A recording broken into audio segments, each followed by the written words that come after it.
Yes, next case, please. Sir, the next case is the mediation that we started yesterday from the Fulani woman that complained that her land was Okay, collected. Alaji, Yes, sir. Baba Alaji Musa don't come. Yes, sir. Oh, so make we arrange seat for them. Okay, sir.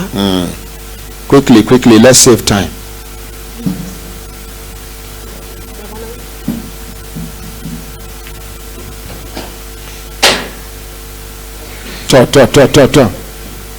We are the other respondents and then now. If you do not, they say now only Christians are the help. I know they have Hausa people. See the way they behave. Even when these people they lay complaints, the other tribes they talk with confidence. The Northerners they talk without confidence.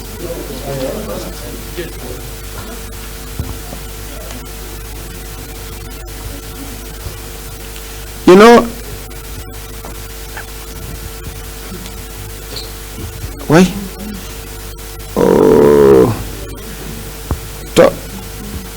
These people. Oh, that's make una go back. Make these people sit down for that una seat, please. Thank you. Cause I wanna go.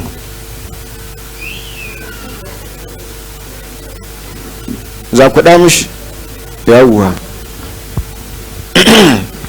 Okay.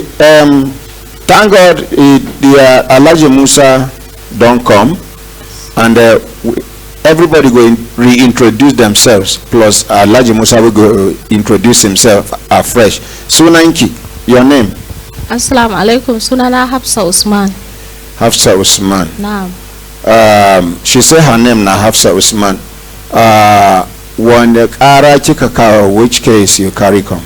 Alhamdulillah, na kawo karan. Talk to the mic, please. Na kawo karan Alhaji Musa Adam Babale, shugaban malamai akan gonan mahaifinmu da shugaban malamai a ina na Babale, Basa local government, Plateau State. Plateau State. Allah ka kyale ta. Akan gonan mahaifinmu da ya rasu ya bari, ya ce gonan nashi ne yake nema zai siyar. Okay. Shi yasa na kawo kara. I ask her wetin be the complaint wey carry her come. She say she carry report come on behalf against Malam Musa plus in other names, wey be the leader of Islamic scholars in that Babale village. Yes. Where they under Basa local government. Now be the head of Abi. Yes. Okay, collect microphone and talk. What? Can you remove this thing? Babale is under just not local government, sir. She's actually sorry for that. Okay, Plateau State. Abi? Plateau State, thank you. Now she say their father farmland, Yes. where he die live. Malam Musa won't sell the land. Now make she carry cry come. Make we hear from the second person. Megida, sunanka. Jibril Yusuf. Daga Rafin Jaki. So me alaka ka da wannan magana? Waɗannan ƙannena ne. Oh, baban ku ɗaya kenan. A'a, babanmu shine babba akan babansu. Oh, to ƴaƴanka ne ba ƙannanka ba. A'a, ƙanne dai. Babanka. Shine babba akan baban waɗannan. Wada kai. Okay, oh, to haka ne. To. Assalamu alaikum. Alaikum assalam. Ni ne Abdullahi Usman a Majima da Kishinfu, Babale Rafin Jaki. Me alaka ka da wannan magana? Kan nena ne su tara. Ni ne babba a kansu. So this man we talk here, he say nine be the firstborn for the family. All nine be the most senior. All of them nine junior ones. Yes, Ogasa. Rankane dai ni nake kewaye da gonan da suke magana kai. This man talk say na him in farm, na him be boundary around the particular farm where we dey talk about. Exactly. Thank you. Baba? Ina kwana? Lafiya. Ina gajiya? Lafiya kalau. Ya hanya? Alhamdulillah. to Allah ya ƙara daraja. Amin. Allah ya ƙara daraja. Kana iya gabatar da kanka? Sunanka? Sunana Alhaji Musa Adam Babale. Kai ne shugaban malamai na Babale. Warai kuwa. It just introduce himself, say his name na Alhaji Musa Babale, and na him be the chief leader of Islamic scholars in that Babale community for Plateau State, and na him be the person wey they in the accuse say na him wan sell their late father farmland. Okay, the other people been don introduce themselves. Kuna son ku sake gabatar da kanku ko dai a ci gaba da magana kawai?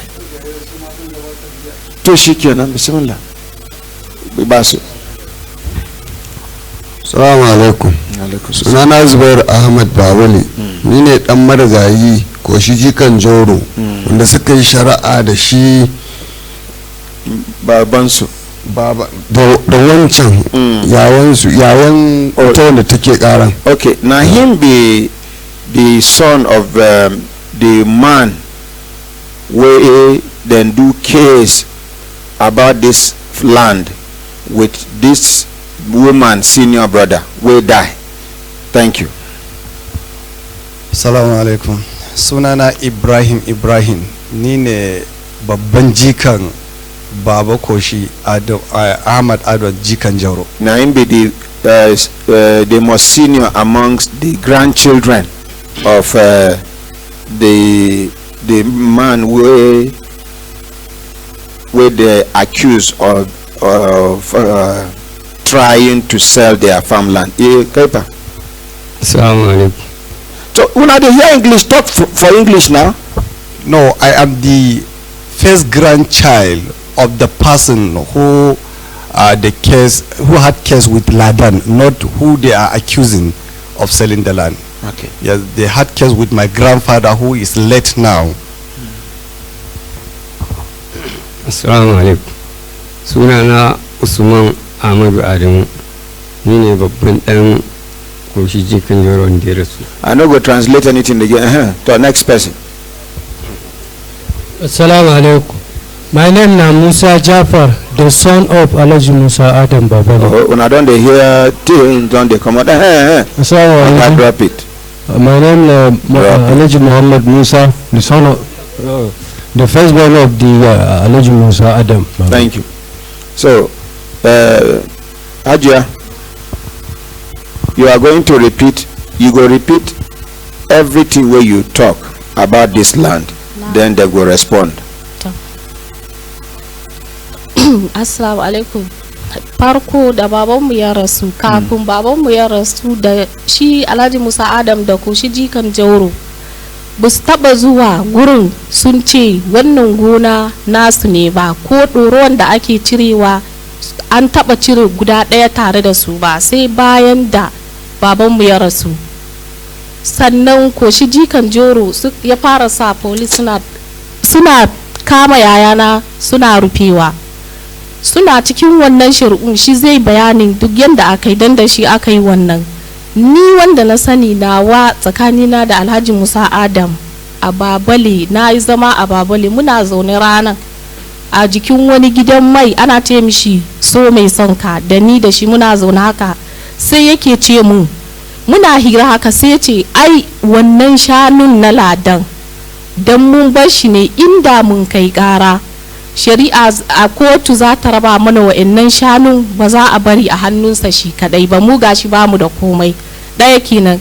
Na biyu sai ya ce ai wannan gonan ma da suke ciki nasa ne, Ladan ya kwace masa. Waye Ladan? Gashi nan Abdullahi Usman nasa ne ya kwace masa. Suna ce ha to mu kuma fa, kuma da ai sun yi shari'a da Koshi jikan Jauro, baba Koshi kenan ya ce nasa ne, to na Koshi ne ko naka.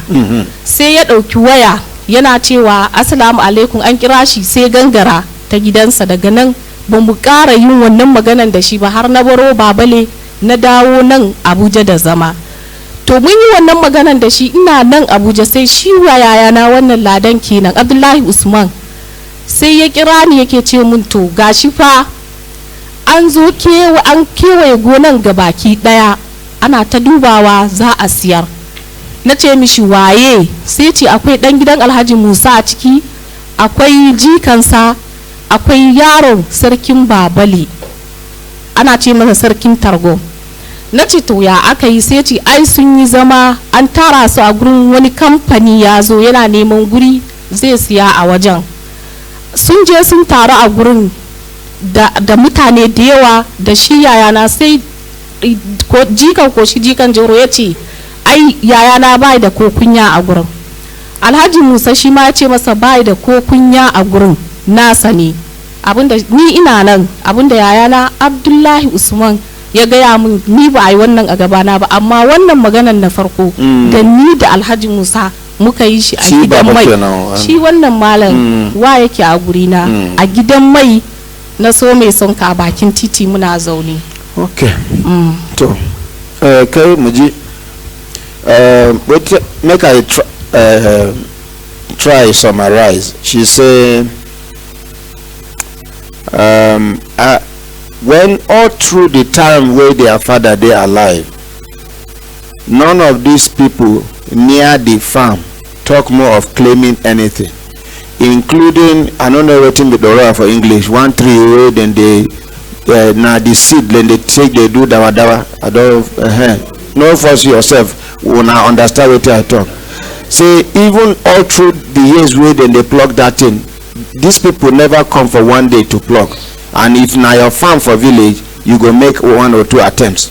Now say after their father can't die, now they can't they claim the land. She say you get one time when she go that community Babale, she dey for front of one filling station where they call Some Sonka. Say they sit down, she and this our Baba here, where the Baba come they talk, say this her senior brother, even the cow them, the cattle where they with them, say now just because they live and for them, say to say them go court, say they for collect the cow, either share for them or give them. I don't forget what she talk. Can't even talk, say even the farmland, that is this farmland, say na he own. Now she can ask him, say this farmland where you they talk, say na your own. What about the other person? That is the other person will do case with her senior brother way die. What about him? Now him get the land, I be now you get the land. She said coincidentally, they can't call the Baba on phone. He just say do salam alaikum, they go down. He no come back and they no discuss this matter again till she leave the village.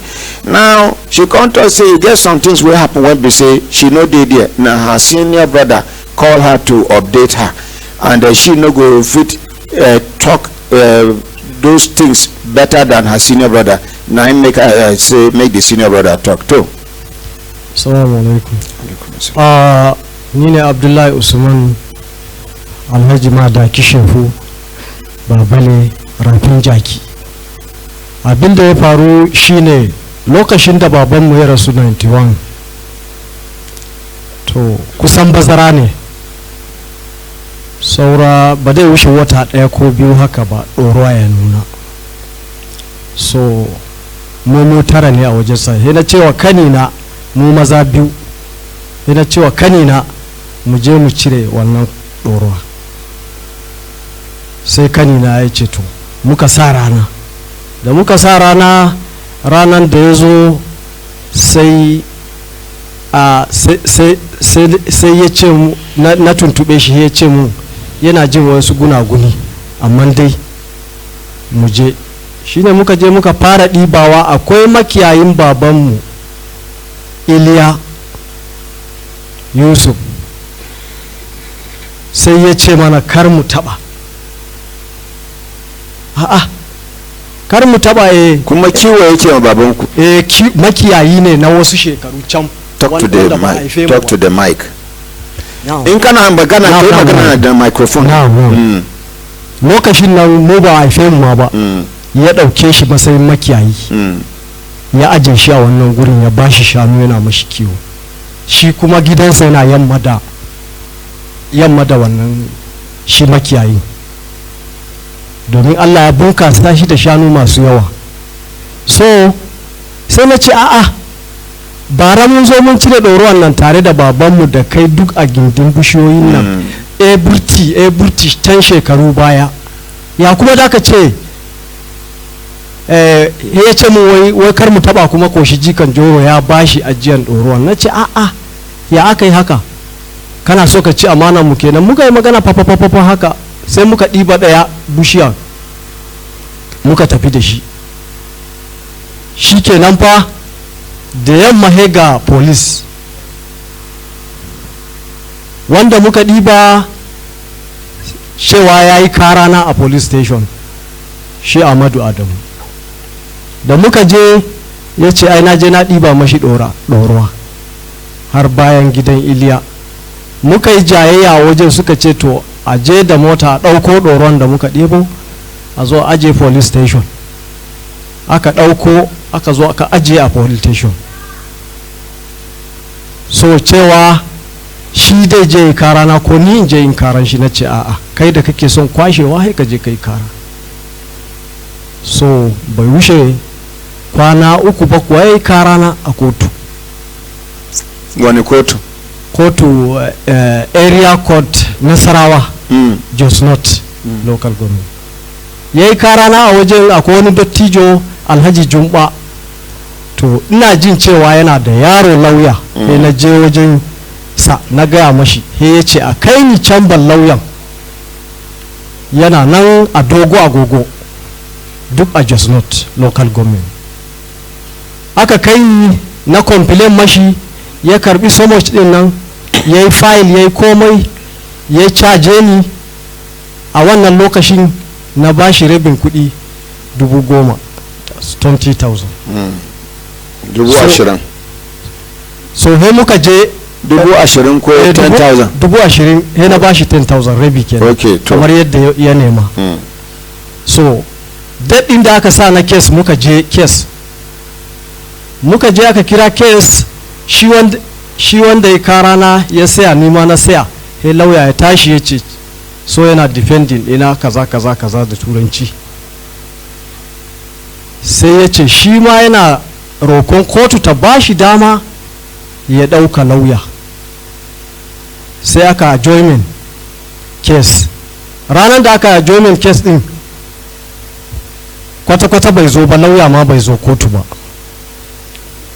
so shi barista Aliyu yana nan a Bauchi yanzu ya ce a sock out sai aka soke bayan wasu watanni kuma ya sake ba sock out ba strike out ba sock out ba ba komai ci gaba shikenan aka soke shari'an shikenan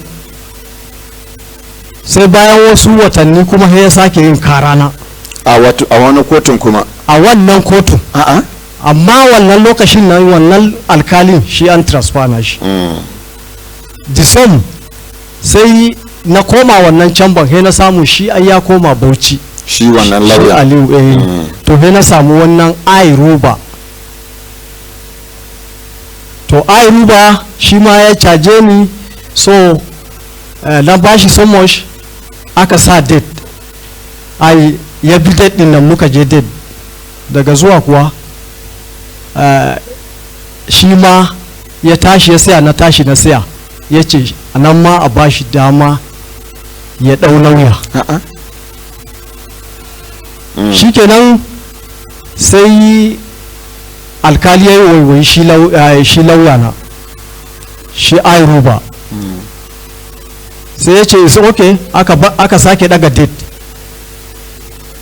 da aka sake daga date din nan da ya zo shi Ahmadu Adamu bai je ba kuma bai je da lauya ba bai je ba kamar yadda ya faru kamar yadda ya yi wancan disom nan din ma aka soke maganan lauya aka tambaye shi ya ce to wanda ya kara so bai zo ba shi kenan aka soke he da ya bari ya yi shekara guda sai ya sake yin kara na disom wannan lokacin a wannan kotun kuma a wannan court a Upper Area Court to Upper Area Court kasuwan nama sai ya sake yin karanar to da na je ban samu shi Airuba shi ma an ce mu ya koma Abuja to sai na sake dai ina tambaya ya aka ce mun ga wani can wani lauya wani lauya Mr. Jock mutumin birom ne sai na complain mashi sai ya ce okay the sum muka je wannan case the sum haka yayi ya roka cewa a bashi lauya a wannan kotu a wannan kotu still bai je da lauya ba bai je da lauya shi ya kai kara kotu shi kuma ya kai kara so anan ma the sum hakan bai je da lauya ba shikenan lauya na ya tashi ya ce a soke wannan magana aka soke wannan magana ana nan kuma ya kai kusan shekara 2 sannan ya sake yin kara kuma to a nan ne inda na samu shi wannan barista damboyi barista damboyi wani lauyan dai wani lauyan that is saboda lokaci ne wani lauyan shi ma shi ne ya rike wannan maganan bai rike wannan maganan ba sai ya ce mun ya aka yi ina ce mashi gashi yanda aka yi to he ya rike maganan da ya rike wannan maganan jisom har ya kai ga bai rike wannan maganan ba he ya ce to yanzu shi bai samu wani record procedure ba ko menene haka ina shi wancan lauyan bai bani wannan record procedure na soke wannan magana ba kaza shi ba zai iya apply a wannan kotun a bashi ba he ya caje ni kudin da ba zan iya bayarwa ba he na dawo he na ce kawai is okay mu ci gaba da shari'a da shi hakan ba lauya shikenan muna ta shari'a da shi jisam ya sake shigar da wani kara daga police station aka kama ni aka je aka kulle ni cewa na je na tuge mashi wani gonansa da ke babale na amfani kaga 2 case kenan jisom daga yayi kara na wannan a Nasarawa police station suka dauka suka kai wancan kotun da yake kara a area court na Nasarawa sun kai case wannan daga nan sai suka yi transfer dinsa zuwa nan kasuwan nama ya zama 2 case muna yi da shi ba wani lauya tsakani so daga baya me yazo ya faru shikenan kotu ta zo ta yi judgment cewa wancan karan police station da ya yi mu bai same ni da laifi ba so he ya ajiye wannan na gona sati 2 shi ma dai judgment dinsa da ya zo ya judgment he ya ce ai a wannan gona a ganin sa so gona na Amadu Adamu ne a wani kotu kenan a Apa area court kasuwan nama shikenan he na sake gudu na koma ma wajen Mr. Shanduk and Damboyi wanda ka go ya caje ka gudu that is ya caje ni yanda ba dan iya that is he na gaya mashi he ya ce in kawo mashi record procedure muka shirya da ma'aikata suka bani record procedure na kai mashi that is a cikin record procedure din shi alkali ya rubuta cewa sai CCA ne da mu je mu yi appeal mai gida sai muka kai CCA daga CCA wanne ne CCA baka san menene CCA ba yanzu kawai daga baya menene ya zo ya faru daga baya shikenan daga muka je CCA muka dinga wannan shari'an a karshe kawai su ba suka ce suna goyon bayan kotun kasa abinda ta yi sai na shi kuma yana canja lauyan nan sai ya samu ya ce to a bamu record procedure na wanda da mu je da aka ba ku sai kuka yi shikenan da aka bamu sai da aka bamu hai ya zamana ya mai da motion for appeal a wannan kotun muka ci motion appeal can kuma court of appeal ya service din su saboda akwai document din anan na service din da ya yi masu so suka sa mana date muka nemi record procedure a wajen local record procedure anan suka taka ni suka dinga delay din bani wannan record procedure har ya kai kusan shekara guda lauya na ya zo ya rasu da lauya na ya rasu na koma wajen na kasa da shi ya ce to shi ma zai sake caji na ne ba a bisa wancan cajin da ogazu ya mun ba shine Gambo Hawaja ya rasu. So that is sai na sake kiran yan uwa na gaya masu cewa gashi yanda muka yi, amma gashi sun hana record procedure. Kullum su samun rana karshen wata, farkon wata, karshen wata, farkon wata. A karshe da na koma wajen shi lauyan sai ya ce mun wannan karan ya yi expire, wannan abin nan din da muka yi appeal din da muka yi ya yi expire, yanzu ya da a yi. Abinda ni ya gaya mun da a karshe kenan. A yaya aka gama kes din nan?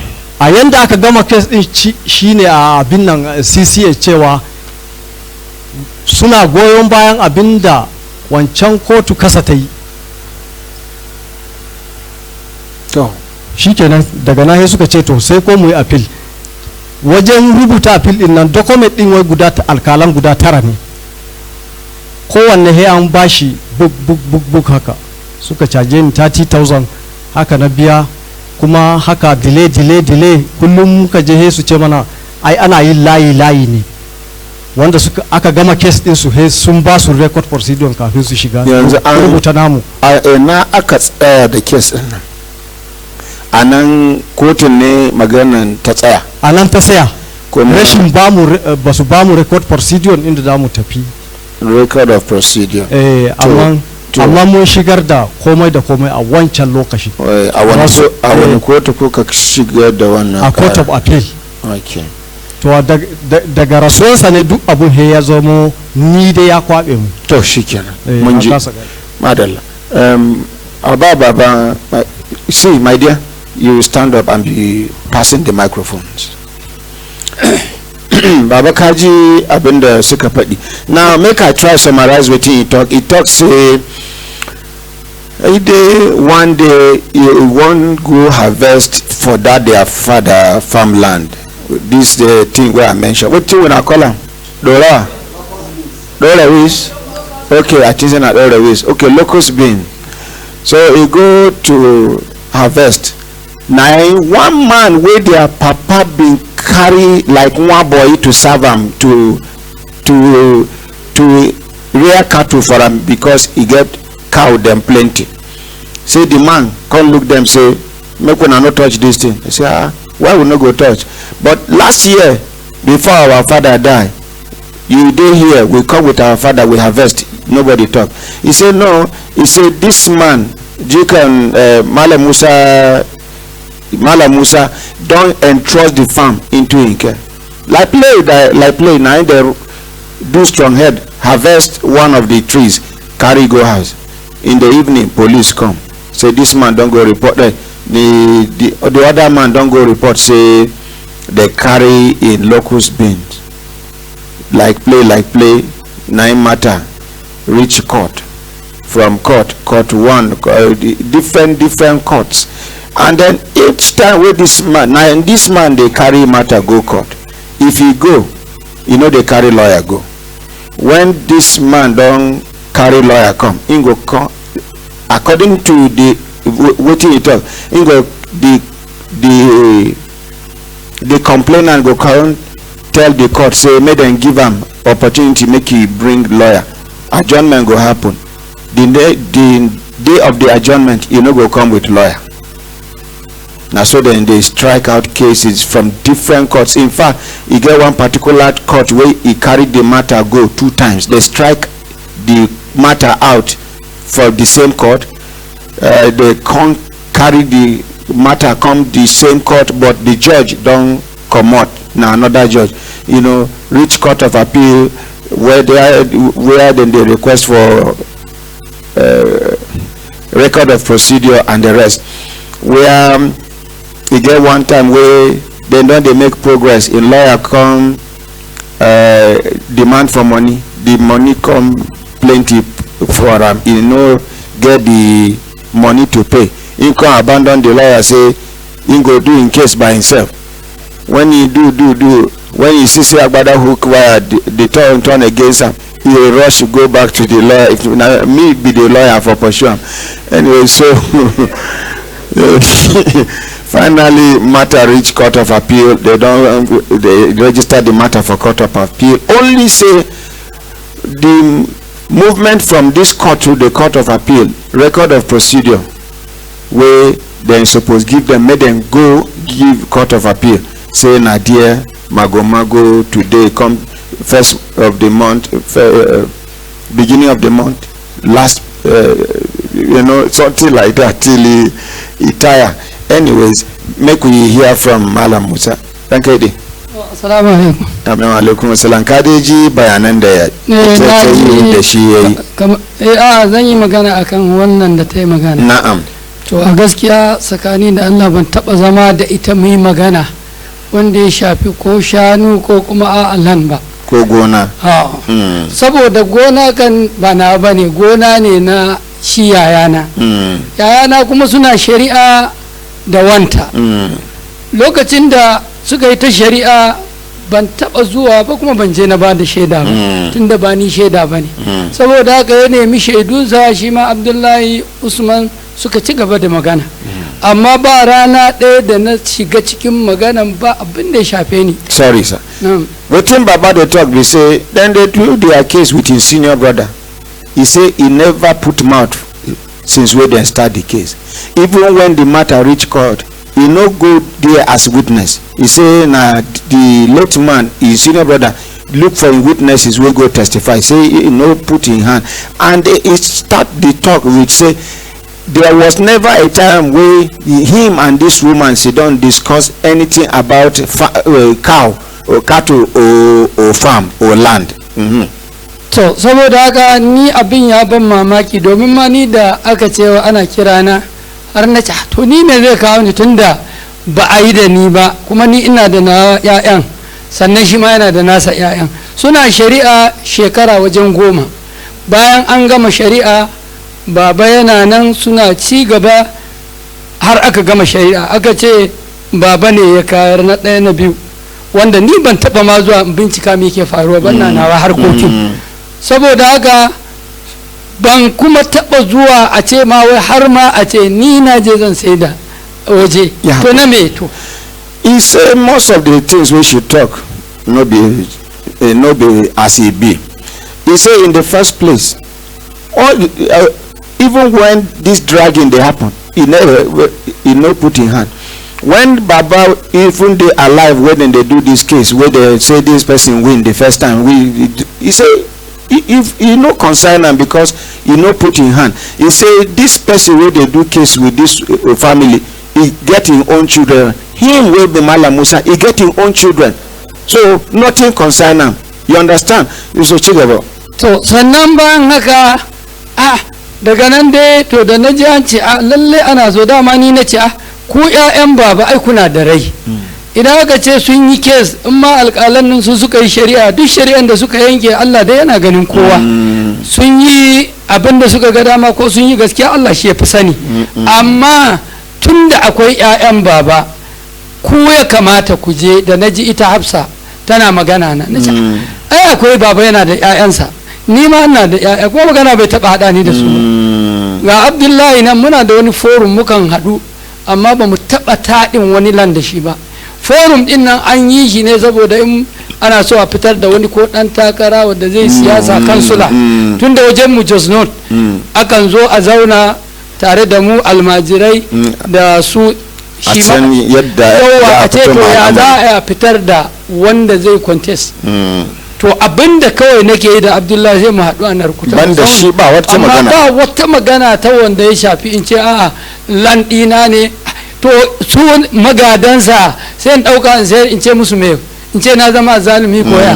Wannan abin ya mun zafi, amma kuma Allah tunda yana ji ba wani damuwa. Ba rana ɗaya da na ce in je to duk ni nawa lan ɗin ba zan sayar ba sai wanda yayana ya yi shari'a, kuma in ya winning case ma ai ƴaƴansa yana da magana. Ni ba gado tsakanin mu, to me zai kai ni a wajen? Kuma ni wannan abin shine dalilin da aka ce to kai ya kamata dai ka zo. to tun da zuwa ne kan zan zo dama ni na ce ban ga abin da ya shafe ni a wannan amma da aka ce ya kamata a zo na ji ka sa baki ka ce ba ni nan ba za a yi magana ba na ce to wannan abu mai sauki abin da na sani zan faɗa tun da duk abin da nake faɗan nan zan je maimaita gaban Allah saboda haka ba da matsala a ciki to baba wetin baba talk be say he say the thing even tire am when he hear say she mention him name. He say in the first place nothing concern am with this matter na him senior brother dem dey do case with. Even if they talk say the court twist do judgment in favor of these people, he say the man die he leave children, na dem go inherit, they entitled to inheriting anything wey he leave behind. Make dem go do this one. He say he never discuss anything. Even her senior brother wey do case with him own brother, that is this woman senior brother wey do case with Baba's senior brother, say the only time wey dem dey talk na one forum wey dem dey, and the forum he never discuss anything outside small politics wey dem dey do at grassroots level. Say na the matter be that. Say the thing tire am. Say he been told say he no wan come, say because this matter no concern am, but when he hear say I request say make he please come because we no go do the matter if he no dey around, because everything if no will be now when they talk na him name we dey hear. Now finally Baba talk say the thing pain am, at the end of the day we go resolve this matter. Now akwai a karshe takaddu gaba daya da na gefen shi baba Amadu Adamu ko shi jikan jo ba sunana a ciki, su suke wannan case din. Sannan kuma abin mamaki a zo a ce wai Alhaji Musa shugaban malamai na Izala, abin yana ban mamaki. Yau da na taɓa yin case da Abdullahi Usman, da in aka kira ni zan faɗi yadda kes yake, ko shi ya winning kes ko ni na winning zan sani. Amma ba ɗaya wani lokaci akwai bani mantawa an taɓa haɗa dattawa sai aka ce a taru mana maimakon su yi kes a yi sulhu a tsakaninsu. Wannan na halarci wajen ko magana ban yi ba, wannan ya faɗi kaza a ba hakuri a ba shi Abdullahi Usman ku sasanta mana. Abu ya gagara aka taru, akwai Alhaji Shiroma, akwai Malam Modibbo, duk malamai aka zauna da makwabta da masu gonaki a wurin, makwabtan wannan gonan ta gabar da ta yamma da ta arewa. An kira waɗansu daga cikinsu aka ce a sasanta su maimakon su je suna shari'a. To abu da bai yiwu ba abin da na ce daga nan ni da tafi abina gida aka tafi. To wannan abin Ubangiji duk abin da muke faɗa a gaban ka da Allah ya baka wannan shugabanci, Allah yana ji. Sannan kuma duk yadda za mu kai da magana kafi kowa sanin yadda za ka bullowa magana. Tunda mutumin ne yana da 'ya'yansa, kuma ina ganin kafin ya rasu akwai lokacin da ya jinya mai tsawo, ya handilin kes din wa Ibrahim ya ce shi jikan shi kenan, jikansa shi ya haifi yarsa babban da ya handilin kes ya ce idan har Abdullahi Usman zai ci gaba zai appeal, to kai za ka je ka tsaya a madadina, saboda ya zama wasiya ma yawa wannan jinya ba mamaki ba na tashi ba ne. To shi ya sa ga babban dan babanan Usman tashi ya ganka, shi ne ɗansa babba, amma da ya tashi handilin kes ya ce Ibrahim wanda ya haifi yayar wannan, ce to kai za ka rike wannan kes in ya ci gaba, in bai ci gaba ba kuma dama an gama da kes. Duk ba baki na a ciki, in ka ga na sa baki sai dai in ce da kun yi hakuri, duniyar ma nawa take ne. Allah sarki. Amma abin mamaki, amma Allah duk yana ji, in na yi ne don kare kaina, Allah ya fi mu sani. Assalamu alaikum. Wa alaikum assalam. Baba farko ina son a matsayina na ɗaga a gare ka, don Allah ka yi haƙurin wahal da kai da aka yi kaboro Jos ka baro plateau ka zo don Allah kai hakuri ka yafe mun don Allah a matsayina na da a gare ka ka yafe mun baba na gode Allah ya saka da alkhairi. Over to you sir.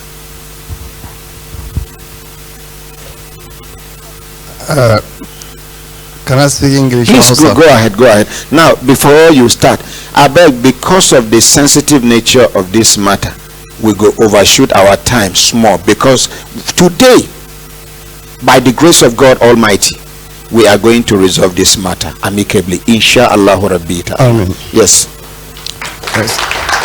Yes, sir. My name is Ibrahim. Like I introduce myself. And I am the first grandchild of Ahmadu Adamu Koshiji Kanjoro, who had a case with Usman Abdullahi Usman. Sir, they have a case. Let me start with the issue of the locust beans. I myself in particular, when the father of Usman Abdullahi was alive, we used my uncle, and the senior uncle and my cousin uncle, who happened to be the son of Alhaji Musa Adam, we with our hand, we rive locust beans with our hand. We took it to our home when his father was alive. I know this. In the same farm? In the same farm. Was the father around when you were harvesting or not around? He was around. He saw you people? He saw us vividly, sir. What do people see when they harvest that time, like children? Most of the people that were living on the land are living on the land with the custody of my grandfather. With the consent of your the consent of my grandfather. Yes, sir. Okay. So the issue of it was after his father died. The next year, when we went to harvest the locust beans, that was when he tried to stop my father. It was not my father that took the case of the locust beans to the police station. It was Usman Abdullahi who reported my grandfather that these locust beans that we were harvesting belonged to his father. In fact, the farmland, the entire farmland belonged to his father. And that was when the case started. As of then, my grandfather dragged him to suit him to the court of law, sir, in the area court of appeal, Kasuan Nama.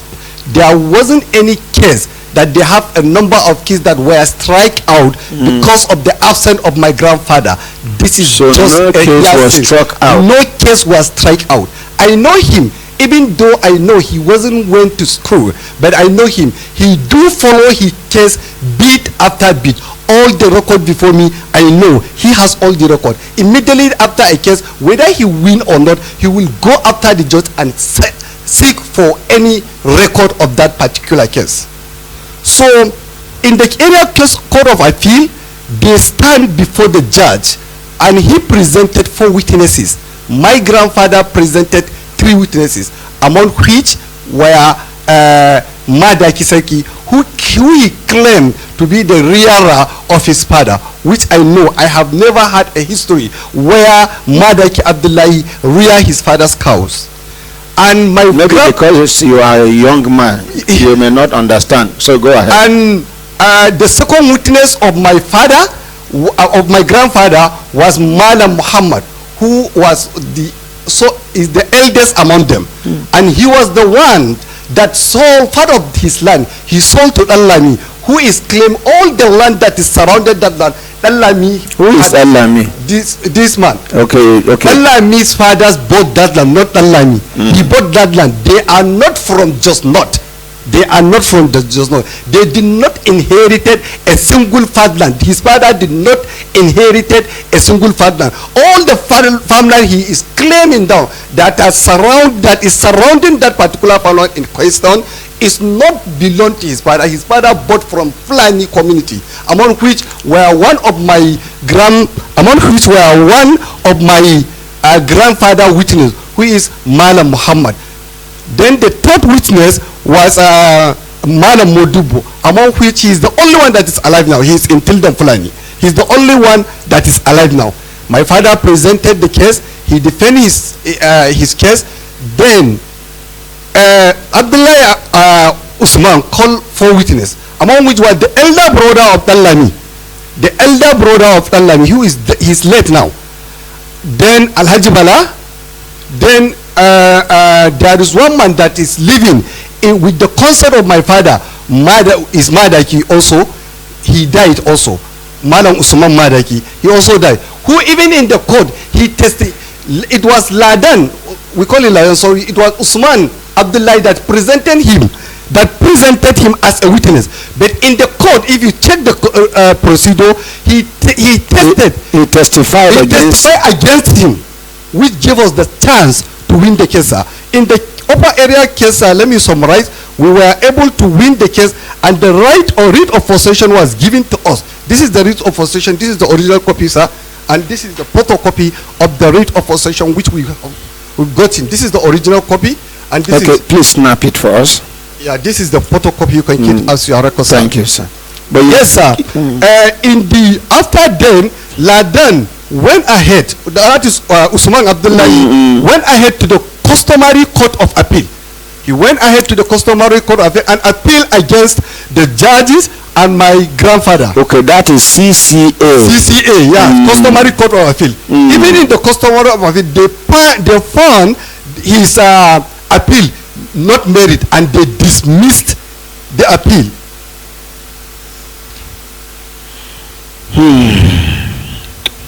This is the copy. Sir, this is the original copy. This is the photocopy where we've gotten judgment. Let me have that other one that has been snapped already. You give it back to him. So continue, sir. Yes, sir. In the after which this judgment was in the year 2004. 2004. Yes, sir. Okay. Yes, he appealed. After the appeal, his appeal was dismissed. Then he also we write a motion to the court, customary court of it, that we were seeking for execution, sir. That yes, we want to take. Give me the original. They are giving you everything. Okay, go ahead, sir. Yes, sir. As in the customary court, sorry, area court, in the right of possession, they say that he should live on the said land and be of good behavior, respecting the title of the owner, that is Amadou Adamu. You can check it. Then the man was not living with good behavior, was not even respecting my grandfather. Then we wrote a motion to the customary court of appeal, seeking for execution, seeking for order to either to continue paying the homage or he should leave for the land. Then his lawyer, who happened to be barrister. Wait. After the judgment. Yes, sir. They allowed him to remain in the farmland. Yes. By paying homage to your grandfather. Yes, sir. What kind of judgment is that? How can you give a judgment recovering a property and then allowing the same person that is dragging the property with the owner to remain on the land? I've not seen this kind of judgment. Yes. But continue, sir. No, sir, there is a reason. There are two types of judgment. You have lawyers here. There is a judgment of executive nature. There is the judgment of declaratory nature. This judgment is declaratory nature simply because we are relative. He said that this is the judgment. He said, on the issue of the upland having been in the possession of the land for a long time, we find that the possession was at the respondent instant, and so such cannot crystallize to out the respondent right. Malam Muhammad, that is the older man I told you, the trial court found is highly respected by both the defendant and his witnesses, will not just testify against the appellant. Moreover, there is evidence that both the witnesses and the two parties are related. We find no merit in the appeal, and it is hereby dismissed. Okay. Finally, we file a motion of execution, because he was not paying for homage, he was not living with good behavior as was ordered, then his lawyer, who Barrister Gamba Hawaja, we file an appeal. Sorry, we file a motion. His lawyer, Barrister Gamba Hawaja, who died, and was in the court, and he said that he will live because the lawyer give us notice of appeal, that even though we won the case in the customary court of appeal, they still have chance to appeal. Then his lawyer, Barrister Gamba Hawaja, gave us notice of appeal. After the notice of appeal, then the court gave us this judgment that, okay, we should leave him to stay on the land pending his appeal. Okay. Pending his appeal, because he gave us notice of appeal. And this notice of appeal, he is claiming that the judges are doing, what will I say, maneuvers. That is not true. Barrister Hawaja, we have judgment on 2010. And let me tell you, sir, Barrister Hawaja happened to be my boss. He died 2016 after we came back from Saudi Arabia. That is 6 years after. After the appeal. After the appeal. For the motion of appeal. 6 years after. 6 years after, he was not able to track the record of that. He went to the court, maybe, to re-appeal. And you know there is time factor of appeal. He don't have any chance to appeal now. That is why the strategies that we are trying to come. So according to me, in conclusion, it is now that someone, somewhere, because we are open as far as concerned, it is now that someone, somewhere, because all this while they are not taking of the land until my grandfather died last 2 years, because we have judgment 2010. This is 11 years now, but for the last 9 years they were not saying anything about the land. But now that my grandfather is late, they are trying now to come it. It is now, sir, that someone, somewhere, before you, sir, I'm sorry, is trying to take over the farmland of the opponent. That is me and my uncles. Thank you very much, sir. Please, in all honesty, sir, no, give him the microphone. What tribe are you, sir? Sam, I'm House of Planning. I like your confidence level. I like your confidence level. I love human beings that are confident. Thank you, sir.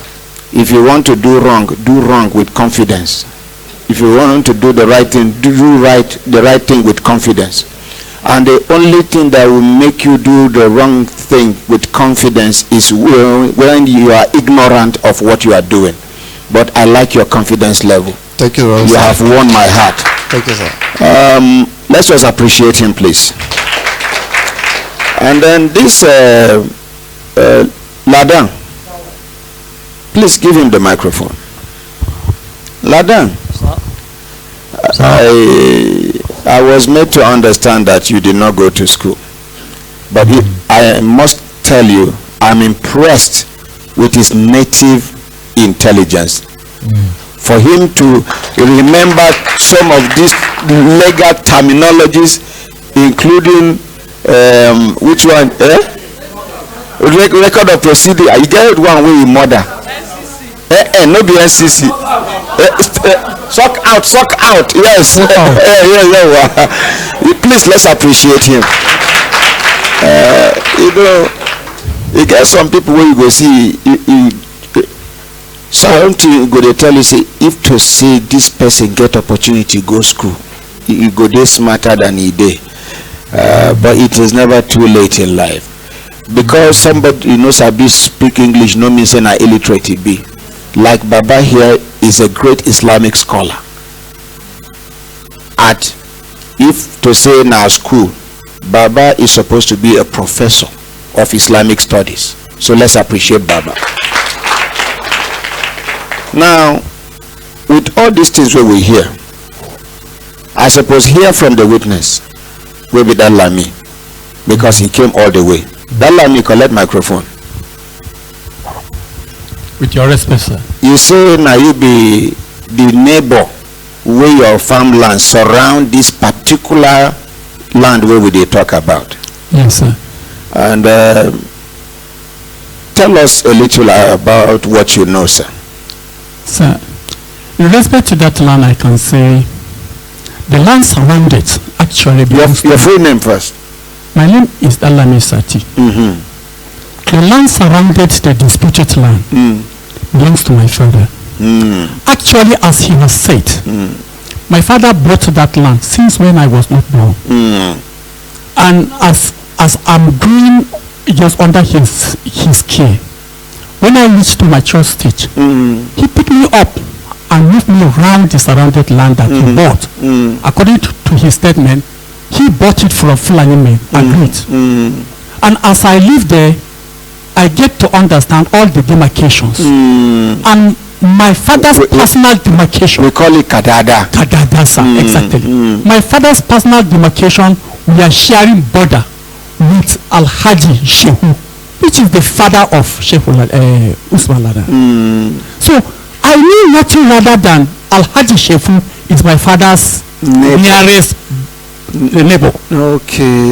So all that they are saying, their land, my father's land surrounded it. The north, the west, the south, the east.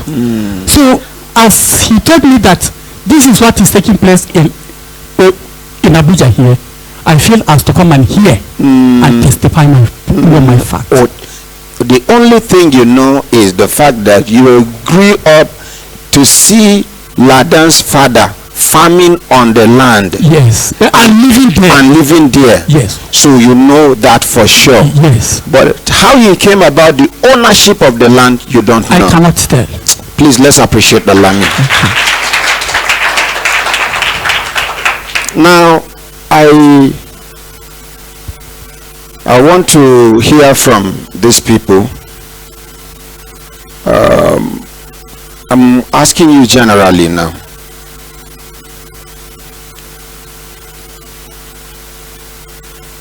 Can I say something? Can I say something? Talk to the mic. Yes, sir. Say it out. Give her the mic. Hajiya, ina iya yin magana ko ba da shawara? Na'am. Zan iya? In na magana ko ba da shawara, za ku iya nazari akan abun? Na'am, za mu. Malam karba. Sunanka? Jibrin Yusuf. Jibrin Yusuf. Ina son in ba da shawara da kuma yi magana dai in ba da shawara. Ko na ganin in na ba da shawara za ku iya nazari akan abin? To za mu iya, amma za a samu damuwa. To sai ku tashi ku tafi. To ku tashi ku tafi. Baba? Na gode da ka zo. Allah ya kiyaye hanya. Wani damuwa ne? Abin da ya sa ba za su yadda ba ai. Ku yi hakuri to ku zauna. Ba za mai gida da Allah ga tarin shekaru, amma kuma shekaru suna so su zama na banza. Darajanka na gani nake maka magana.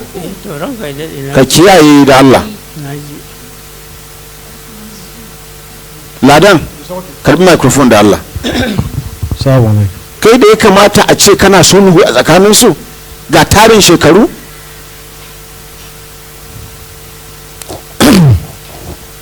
Da wancan ina suke yanzu? Ba sun mutu ba? Kai ma za ka mutu. Kana cikin ƙananan mutane kuma kana ziga su? Kai har za ka ce mun wai ka san ba za su yarda ba, kai ne ka halice su? Wani iko kake da shi? Ba ban ji daɗi ba ko kaɗan. Ladan, ina son in yi magana kuma ina son in ba da shawara. Za a yi nazari akan magana da shawara ko ba za a yi ba? Ba dole. Na insha Allah. Please hand over the microphone. What kind of attitude is that? Baba, na'am na dai san ka yafe mu ƙwarai kuwa to a matsayina na ɗanka na'am ina son in yi magana kuma in ba da shawara ban sani ba za ta yi tasiri za a yi nazari a kai za ta yi duk inda aka ce shawara ai ba a san wace iri ba ne kuma insha Allah ba za ka ba da mummunan shawara ba Allah ya ba da iko yanzu baba yana iya magana a madadin ku baki ɗaya don Allah kada mu bata lokaci yayi yana iya kun yadda kai jika karbi me size din filin nan size din filin nan ya kai dai kamar hectare 10 zo zai haura a ce dai approximately 10 hectares 10 hectares yes sir. The land in question, wetin I talk for Hausa language be say I establish and say make I seek their consent, say at the end of the day I go talk and I go make suggestions whether they go fit consider the suggestion. Yes, two people say okay, but this Baba wey they decide, he say it depends, and then he know say problem go dey. Now make una hear me dey quarrel for Hausa wey I no dey hear well. Now on this side again I can't ask Baba, but Baba can't use elderly wisdom for me.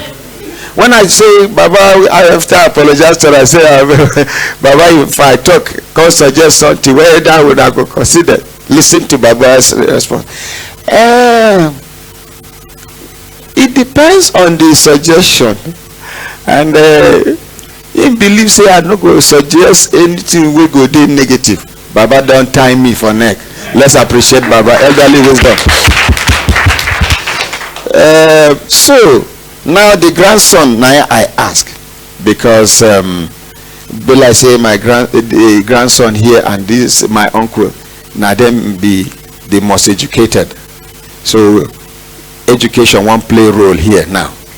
And in the grandson tell me say the land in question is approximately 10 point something hectares. Say 10 hectares. Now me narrow and down to 10 hectares. And from Barrister Ogo you be one talk.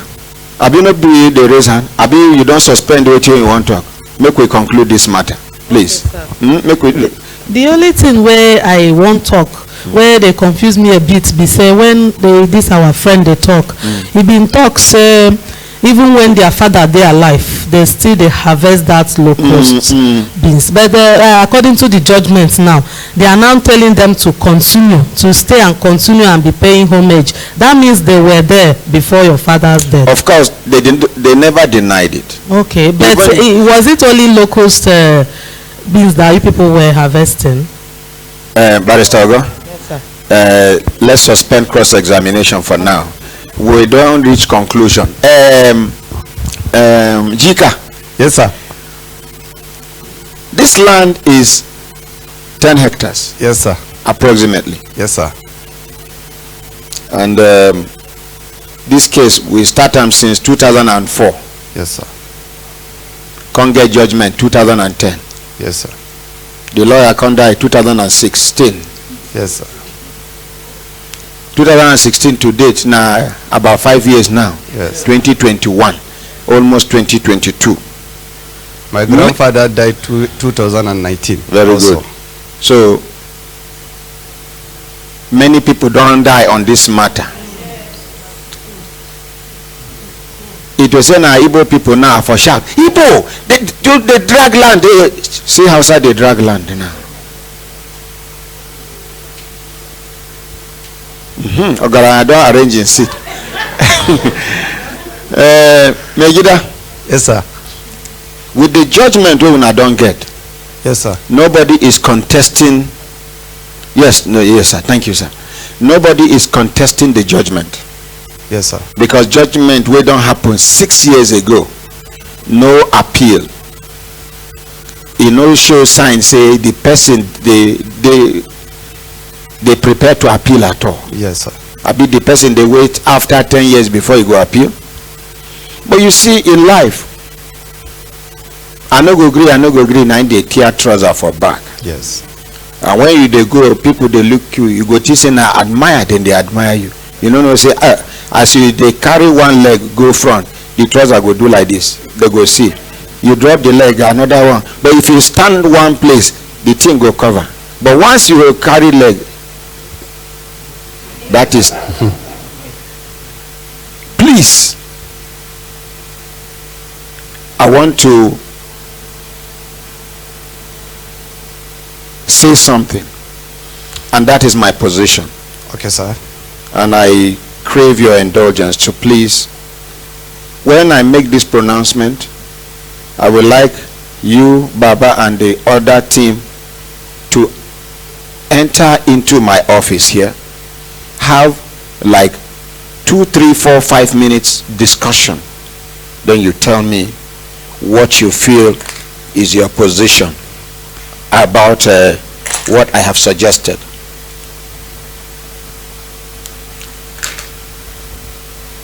This land is 10 hectares approximately. Yes, sir. Let's hear from Ladan.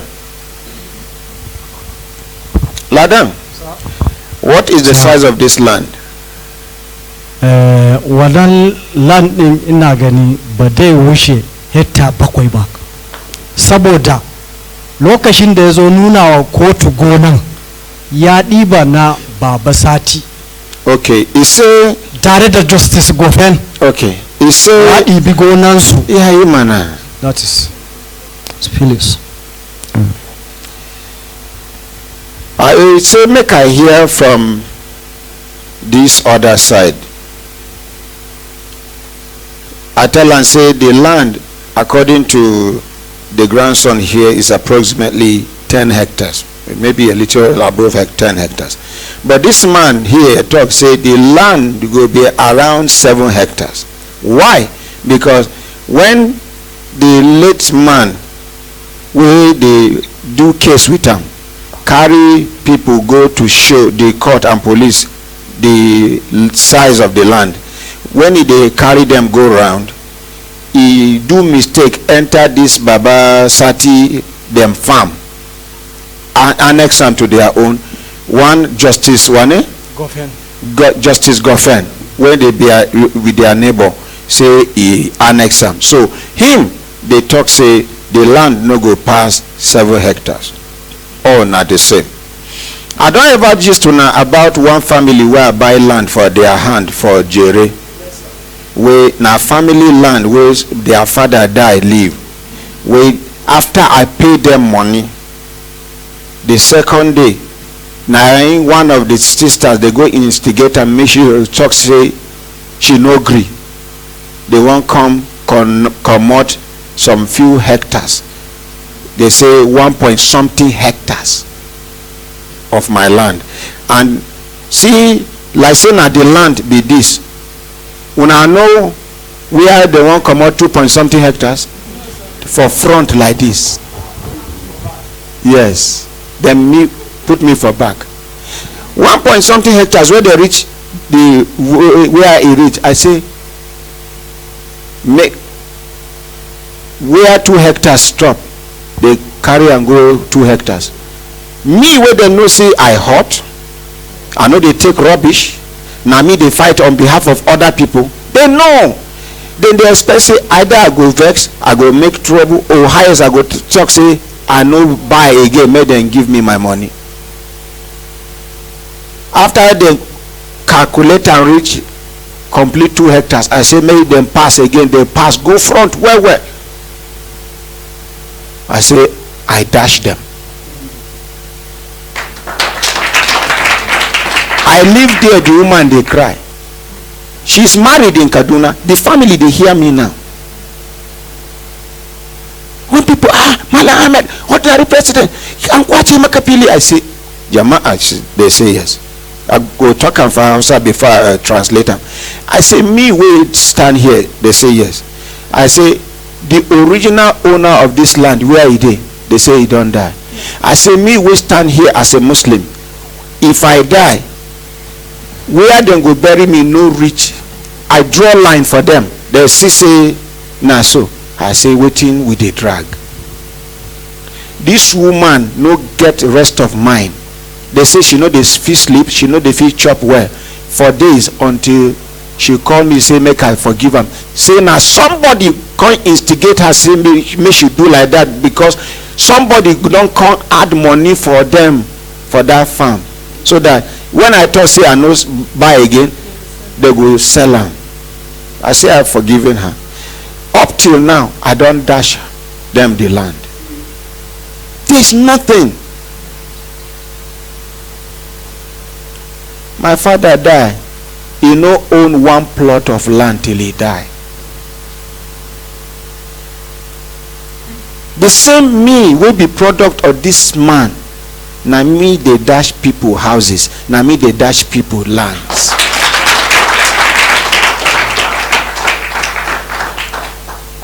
There is bitterness here, and I want to remove that bitterness by the grace of God. Last born. Oh, sorry, not last born. Jika. Yes, sir.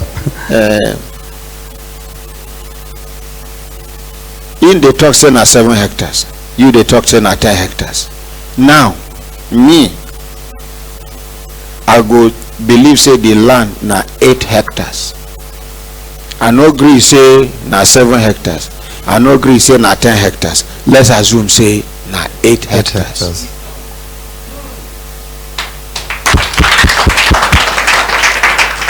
Now, please, una go with Baba. Okay. In order for this matter to die, make everybody rest. With the judgment, you have an upper hand. If this land is 8 hectares, please, I beg you in the name of God, give them 3 hectares and take 5 hectares. Because we are governed by the law of the land. Yes. We are not applying common sense here. We are trying to see what we will do that will outlive all of us. It is painful to them to accept below what they feel is 100% their own. And it is painful to you to accept below what you expected to be your own, because the court has given you judgment. But I am begging, not because I am the ordinary president, I am begging you in the name of God Almighty in heaven. Don Allah, don darajar da Allah ya wa annabi Muhammad sallallahu alaihi wasallam. Una go enter now, both you, Baba, and the other people. Now una they beg now, not them. When it comes to me talking to them, I know what to tell them. I am not passing this judgment with their consent or with your consent, but I need more of your consent than their consent because of the judgment at hand. Thank you, sir. We want to approach this matter from a jurisprudential perspective.